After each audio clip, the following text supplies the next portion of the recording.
United States and NATO, we do not care how many Ukrainians die, not civilians, not women, not children, not soldiers.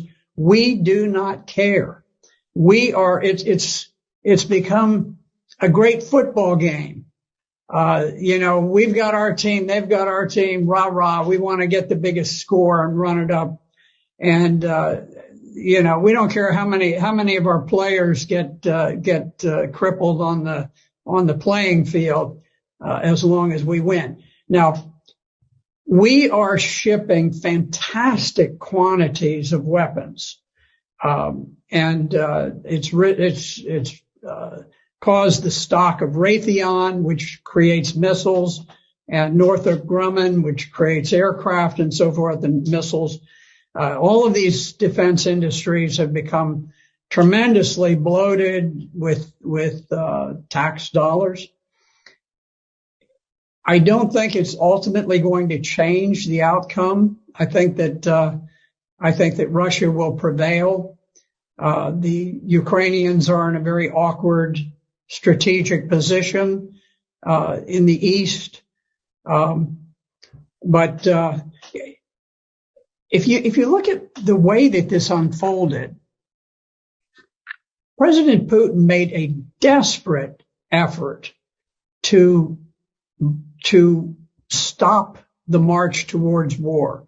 Back in December of 2021, he went so far as to put specific written proposals on the table with NATO, peace proposals to defuse what was coming about. Because at this point, Ukraine was massing troops to attack the Donbass. So he was trying to head this off. He didn't want war. And NATO just blew it off, just dismissed it, never took it seriously, never went into serious negotiations. At that point, Putin, seeing that armed Ukrainians with weapons to kill Russian troops were literally on their borders, decided he had to strike first. Now, you can see that this was not some pre-planned attack. This was not like Hitler's attack into Poland, where the standard rule of thumb is that you always have a 3-to-1 advantage when you are the attacker. You have to mass 3 times as many tanks and artillery and planes and men as the other side has. In fact, when Russia went in, they went in sort of with what they had, what they could cobble together on short notice, and they were outnumbered by the Ukrainian forces. The Ukrainian forces had about 250,000. The Russians had perhaps 160,000. So instead of having 3 times as many, they actually had fewer troops than the Ukrainians, but they were forced to attack to try to preempt the battle that was looming, where the Ukrainians had massed these forces against the Donbass. Now, the Donbass is adjacent to Russia. It is a portion of Ukraine that did not join with the revolutionary government that conducted the coup in 2014 and overthrew the government of Ukraine. They refused to become a part of the new revolutionary government of Ukraine, and so they declared their independence. And Ukraine had massed this enormous army to attack against the Donbass, and so Russia was forced to go in to preempt that planned attack by Ukraine.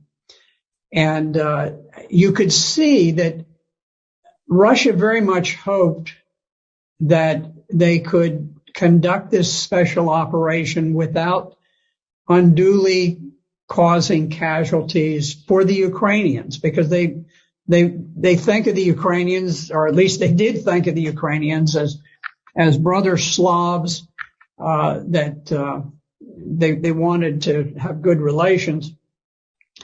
But there was a famous picture with a Russian tank that had been stopped by a gathering of maybe 40 civilians who just walked out in the road and blocked the road, and the tank stopped.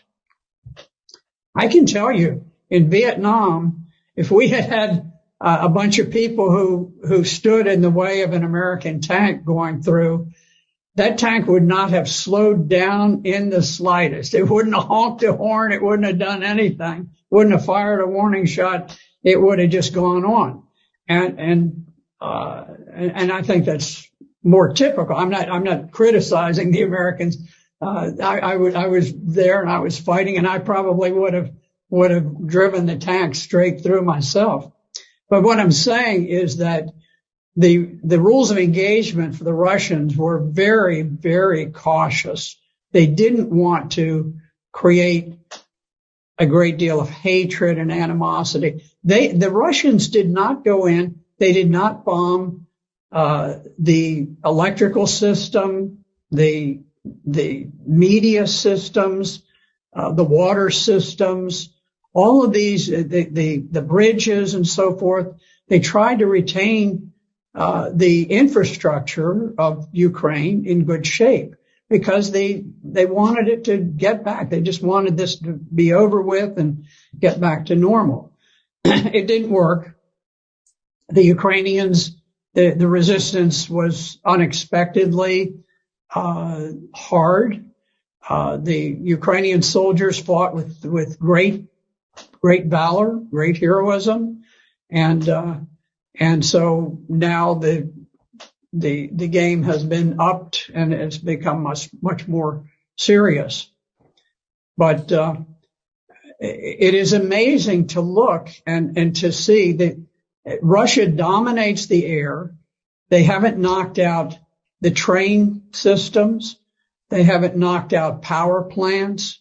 They haven't knocked out so many things. They've never bombed the buildings in the center of Kyiv, the capital of Ukraine. They haven't bombed the buildings where the parliament meets. They've been incredibly reserved about these things, hoping against hope that peace could be achieved. But I don't think Ukraine has anything to do with the decision about peace or war. I think the decision about peace or war is made in Washington, D.C. As long as we want the war to continue, we will fight that war using Ukrainians as proxies, and we will fight it to the last Ukrainian death.